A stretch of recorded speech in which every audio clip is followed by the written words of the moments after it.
வணக்கம். இன்றைய முக்கிய செய்திகள்.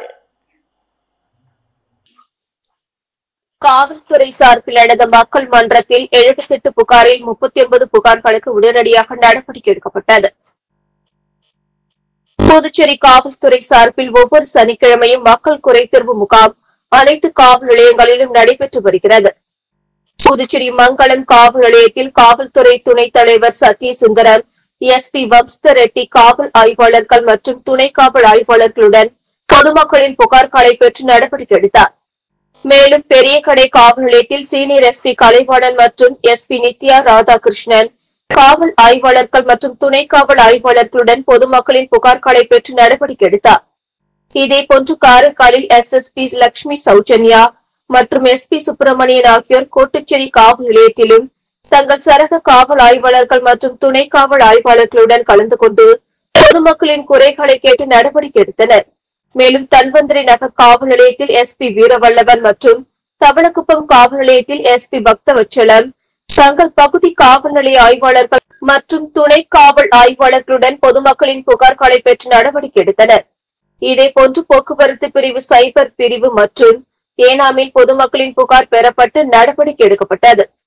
மூத்த அதிகாரிகள் நேரில் கலந்து கொண்டு 78 புகார்களை பொதுமக்களிடம் கேட்டறிந்து அதில் 39 புகார்களுக்கு உடனடியாக நடவடிக்கை எடுத்தனர். இந்நிலையில் நேற்று நடைபெற்ற குறைதீர்ப்பு கூட்டத்தில் மொத்தம் 251 பொதுமக்கள் கலந்து கொண்டனர்.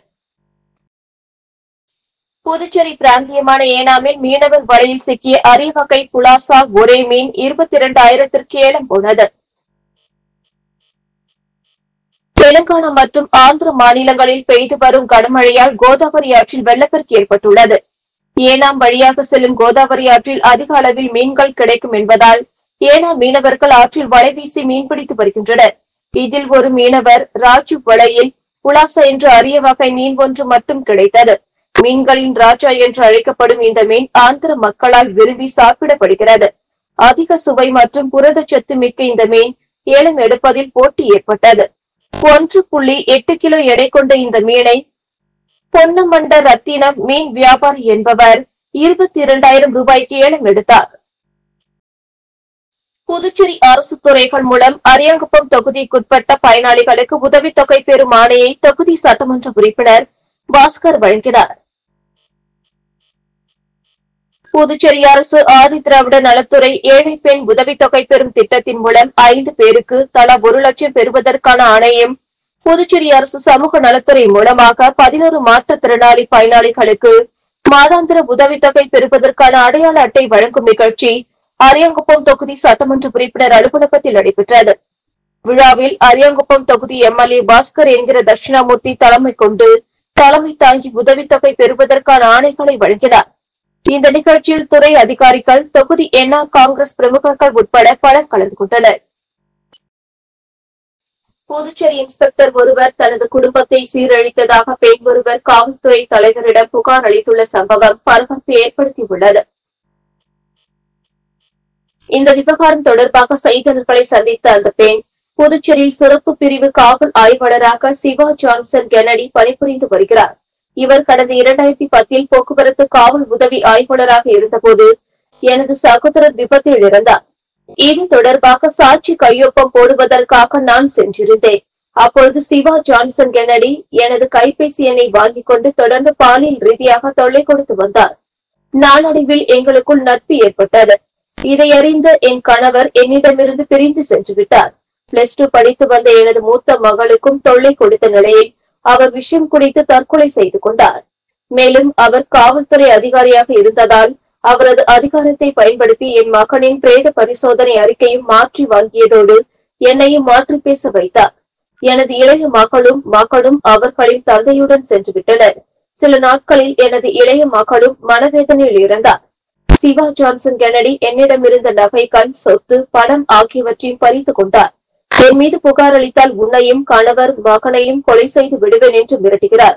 எனவே அவர் மீது உரிய அதிகாரிகள் உரிய நடவடிக்கை எடுக்க வேண்டும் என்றார். புதுச்சேரி காவல்துறையில் சப் இன்ஸ்பெக்டர் உட்பட 6 பேர் இடமாற்றம் செய்யப்பட்டுள்ளனர். Reddiarpalayam police sub inspector Narayanasamy காவல் கட்டுப்பாட்டு அறைக்கு இடமாற்றம் செய்யப்பட்டார். இதேபோல் சிறப்பு நிலை சப் இன்ஸ்பெக்டர்கள் விநாயகமூர்த்தி, பஞ்சரத்தினம், சிறப்பு நிலை உதவி sub inspector Anbarasan, police constable Vikram Sundar, பெண் காவலர் சூர்யா ஆகியோர் இடமாற்றம் செய்யப்பட்டுள்ளனர். இதற்கான உத்தரவை காவல்துறை தலைமை எஸ்பி சுபம் கோஷ் பிறப்பித்துள்ளார். ஊசோடு தொகுதிக்குட்பட்ட சேதராப்பட்டு கிராமத்தில் உள்ள அருள்மிகு கோமதியம்மை மார்க்கண்டேஸ்வரர் ஆலயத்தில் 5ஆம் ஆண்டு ஆடி மாத திருவிளக்கு பூஜை சிறப்பாக நடைபெற்றது. புதுச்சேரி மாநிலம் ஊசோடு தொகுதிக்குட்பட்ட சேதராப்பட்டு கிராமத்தில் அமைந்திருக்கும் அருள்மிகு கோமதியம்மை மார்க்கண்டேஸ்வரர் ஆலயத்தில் 5ஆம் ஆண்டு ஆடி மாத திருவிளக்கு பூஜை சிறப்பாக நடைபெற்றது. முன்னதாக இந்நிகழ்ச்சியில் அம்மனுக்கு பூக்களால் அலங்கரித்து அபிஷேகம் செய்து தீபார்த்தனை காண்பித்து சிறப்பாக வழிபட்டனர். இந்த ஆடி மாத திருவிளக்கு பூஜையில் ஏராளமான பெண்கள் திருவிளக்கு பூஜையில் கலந்து கொண்டு வழிபாடு செய்தனர். அதனைத் தொடர்ந்து பூஜையில் கலந்து கொண்ட அனைவருக்கும் பிரசாதம் வழங்கப்பட்டது. மேலும் 5ஆம் ஆண்டிற்கான ஆடி மாத திருவிளக்கு பூஜைக்கான ஏற்பாடுகளை ஆலய நிர்வாகிகள் மற்றும் ஊர் பொதுமக்கள் ஆகியோர் சிறப்பாக செய்திருந்தனர். புதுச்சேரியில் 4 பேரிடம் 1.7 லட்சம் ரூபாய் மோசடி செய்த கும்பலை சைபர் கிரைம் போலீசார் தேடி வருகின்றனர். வேண்டராம்பட்டு பகுதியை சேர்ந்த நபர் ஒருவரின் உறவினர் பெயரில் போலியாக இன்ஸ்டாகிராம் ஐடியை மர்ம நபர் ஒருவர் உருவாக்கினார். அதில் அவசர உதவிக்கு பணம் தேவை எனவும் வங்கி கணக்கு விவரங்களை குறுஞ்செய்தி மூலம் அனுப்பினார். அதை நம்பி அவர் 20,300 ரூபாய் அனுப்பி ஏமாந்தார். கதிர்காமத்தை சேர்ந்த பெண் ஒருவர் இணையதளத்தில் வந்த விளம்பரத்தின் மூலம் சமையல் எண்ணெய் வாங்க 50,000 ரூபாய் அனுப்பி ஏமாந்தார். லாஸ்பேட்டையை சேர்ந்த நபர் லோன் ஆப் மூலம் கடன் பெற்று அதனை அடைத்தார். இவரை தொடர்பு கொண்ட நபர் பணம் மேலும் கட்ட வேண்டும், இல்லையெனில் உனது புகைப்படத்தை மார்பிங் செய்து வெளியிடுவதாக மிரட்டினார். அதற்கு பயந்த அவர் 32,000 ரூபாய் அனுப்பி ஏமாந்தார். முத்தியால்பேட்டையை சேர்ந்த நபர் 5,300 ரூபாய் அனுப்பி மர்ம நபரிடம் ஏமாந்தார். இது குறித்து 4 பேர் கொடுத்த புகார்களின் பேரில் சைபர் கிரைம் போலீசார் வழக்கு பதிந்து மோசடி கும்பலை தேடி வருகின்றனர். புதுச்சேரி திருக்காஞ்சி அருள்மிகு ஸ்ரீ காமாட்சி ஸ்ரீ மீனாட்சி உடனுரை ஸ்ரீ கெங்கவராக நதீஸ்வரர் ஆலயத்தில் ஆடிப்புற பிரம்மோற்சவ விழாவை முன்னிட்டு கொடியேற்ற விழா நடைபெற்றது. புதுச்சேரி மாநிலம் வில்லியனூர் திருக்காஞ்சியில் அமைந்துள்ளது அருள்மிகு ஸ்ரீ காமாட்சி ஸ்ரீ மீனாட்சி உடனுரை ஸ்ரீ கங்கை வராக நதீஸ்வரர் ஆலயம். இந்த ஆலயத்தின் ஆடிப்புற பிரம்மோற்சவ விழா நேற்று விக்னேஸ்வர பூஜை, வாஸ்து சாந்தி, விநாயகர் திருவீதி விழாவுடன் தொடங்கியது. தொடர்ந்து காமாட்சி அம்மனுக்கு சிறப்பு அபிஷேகம் நடைபெற்று வஜ்ராரோகணம் என்கிற கொடியேற்ற விழா நடைபெற்றது. தொடர்ந்து அலங்கரிக்கப்பட்ட காமாட்சி அம்மனுக்கு சிறப்பு தீபார்த்தனை நடைபெற்றது. இதில் உபயதாரர்கள் உட்பட பக்தர்கள் பலரும் கலந்து கொண்டு அம்மனை வழிபட்டு சென்றனர். ஆடிப்புற பிரம்மோற்சவ விழாவில் முக்கிய நிகழ்வான திருத்தேரோட்டம் 27ஆம் தேதி ஞாயிறு காலை 9 மணி அளவில் நடைபெறும் என்றும் 29ஆம் தேதி மாலை 6 மணிக்கு திருக்கல்யாண வைபவம் நடைபெறும் என்றும் பக்தர்கள் திரளாக பங்கேற்று அம்மனை வழிபட்டு செல்லுமாறு கோவில் நிர்வாகம் சார்பில் கேட்டுக் கொள்ளப்பட்டுள்ளது. நிகழ்ச்சிக்கான ஏற்பாட்டினை ஆலய சிறப்பு அதிகாரி, தலைமை அர்ச்சகர் மற்றும் திருப்பாச்சி கிராமவாசிகள் வெகு சிறப்பான முறையில் செய்து வருகின்றனர். பாரதியார் பல்கலைக்கழக கூட நுண்கலை படிப்புகளுக்கான மெரிட் லிஸ்ட் வெளியிடப்பட்டுள்ளது. புதுச்சேரி பாரதியார் பல்கலைக்கூடத்தில் BFA, BBA இசை, BBA நடனம் உள்ளிட்ட நுண்கலை படிப்புகள் உள்ளன. இந்த படிப்புகளுக்கு சென்டாக் மூலம் ஆன்லைனில் விண்ணப்பங்கள் வரவேற்கப்பட்டன. அனைத்து பரிசீலனைகளும் முடிந்து வரைவு தரவரிசை பட்டியல் சென்டாக் இணையதளத்தில் வெளியிடப்பட்டது.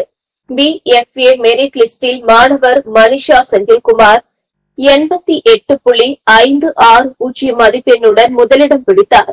இந்த மெரிட் லிஸ்டில் ஆட்சேபனைகள் இருந்தால் வரும் 22ஆம் தேதி மாலை 5 மணிக்குள் மாணவர்கள் தங்களுடைய டேஷ்போர்ட் வழியாக நுழைந்து தெரிவிக்கலாம் என சென்டாக் அறிவித்துள்ளது.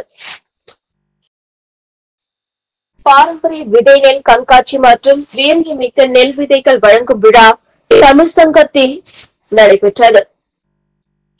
களம் விதைகளின் விருச்சம் சமூக இயக்கம் சார்பில் பாரம்பரிய விதை நெல் கண்காட்சி மற்றும் வீரியமிக்க நெல் விதைகள் வழங்கும் விழா தமிழ் சங்கத்தில் நடந்தது. தமிழ் சங்க தலைவர் முத்து தலைமை தாங்கினார். சமூக இயக்கத்தின் தலைவர் ராஜா வரவேற்றார். காந்தி மக்கள் இயக்க நிறுவனர் ஞானமூர்த்தி, கலாம் சமூக இலக்கிய மற்றும் இயற்கை பாதுகாப்பு நிறுவனர் இளங்கோவன், முப்படை முன்னாள் ராணுவ வீரர்கள் மற்றும் வீர தாய்மார்கள் நலசங்க நிறுவனர் மோகன், அறிவுமணி, ஏகாம்பரம் முன்னிலை வகித்தனர்.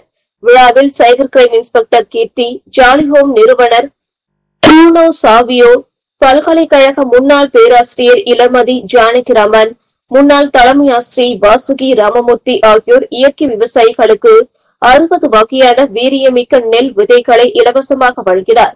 இதில் கலைவாணி கணேசன், ஹேமலதா அசோக்குமார், உதவி பேராசிரியர்கள் ரேகா, பிரேம்குமார், பரமேஸ்வரி உட்பட பலர் கலந்து கொண்டனர்.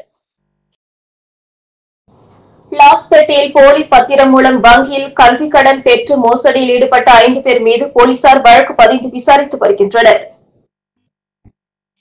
லாஸ்பேட்டை சேர்ந்த பாலமுத்துவேல் மகன் தியாகராஜன் கனடா நாட்டில் கம்ப்யூட்டர் புரோகிராமர் ஆய்வாளராக மேற்படிப்பிற்காக இந்தியன் வங்கியில் கடந்த 2009ஆம் ஆண்டு 10,20,000 ரூபாய் கல்வி கடன் பெற்றார்.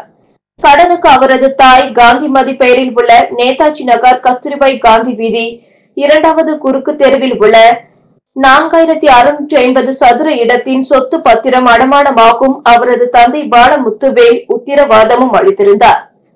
தியாகராஜின் மேற்படிப்பை முடித்த பிறகு வங்கியில் வாங்கிய கல்வி கடனை திரும்ப செலுத்தாத காரணமாக அடமானம் வைத்த பத்திரத்தின்படி அந்த இடத்தை ஜப்தி செய்து ஏலம் விடும் பணியினை வங்கி நிர்வாகம் 2016ஆம் ஆண்டு துவங்கி அறிவிப்பு வெளியிட்டது.